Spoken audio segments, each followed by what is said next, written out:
Hi friends, मी श्वेता। आज आपण पाहणार आहोत मिक्स भाजी।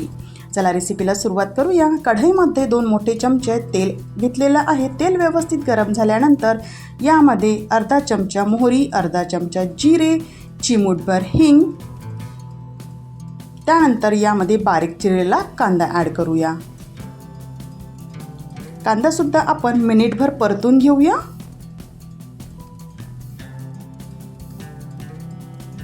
त्यानंतर यामध्ये आपण आलं लसूण पेस्ट ॲड करूया। 1 चमचा आलं लसूण पेस्ट। कांदा गोल्डन ब्राऊन कलर येईपर्यंत तेलामध्ये परतून घेऊया। गॅसची फ्लेम मीडियम ठेवावी। त्यानंतर यामध्ये सुके मसाले ॲड करूया। अर्धा चमचा हळद, 1 मोठा चमचा लाल तिखट, आपल्या आवडीनुसार कमी जास्ती करू शकतो। व्यवस्थित मिक्स करून घेऊया। त्यानंतर यामध्ये 1 मोठा टोमॅटो बारीक चिरलेला ॲड करूया। तुम्ही प्युरी सुद्धा टाकू शकता। त्यानंतर 1 मोठा चमचा किचन किंग मसाला ॲड केलेला आहे।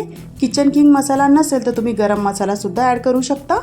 व्यवस्थित मिक्स करून घेऊया। 1 ते 2 मिनिटं परतून घेऊया, म्हणजे तेल पण सुटेल मसाल्याला आणि आपले मसाले सुद्धा व्यवस्थित फ्राय होतील। त्यानंतर भाज्या ॲड केलेला आहे। 1 मोठा बटाटा, फ्लावर, मटार आणि शिमला मिरची, एवढ्या भाज्या मी याच्यामध्ये ॲड केलेल्या आहे। तुम्हाला हवं असल्यास गाजर वगैरे सुद्धा तुम्ही ॲड करू शकता। ज्या भाज्या तुमच्याकडे अवेलेबल आहेत त्या तुम्ही याच्यामध्ये ॲड करू शकता। मिनिटभर परतल्यानंतर यामध्ये आपण भाजी शिजण्यासाठी आणि ग्रेव्हीसाठी पाणी ॲड करूया। गरम पाणी घेतलेलं आहे। गॅसची फ्लेम हाय ठेवावी। परत एकदा मिक्स करून घेऊया। मला थोडी ग्रेव्ही हवी आहे, त्याच्यामुळे मी त्या हिशोबाने याच्यामध्ये पाणी ॲड केलेलं आहे। तुम्हाला सुकी भाजी हवी असेल तर पाणी थोडं कमी ॲड करा। चवीनुसार मीठ।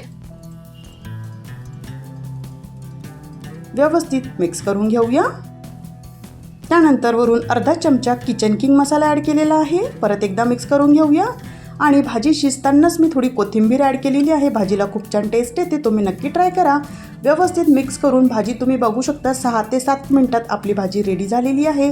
दाटसर रस्सा आणि वरून बारीक चिरलेली कोथिंबीर। व्हिडिओ बघितल्याबद्दल धन्यवाद। Bye bye.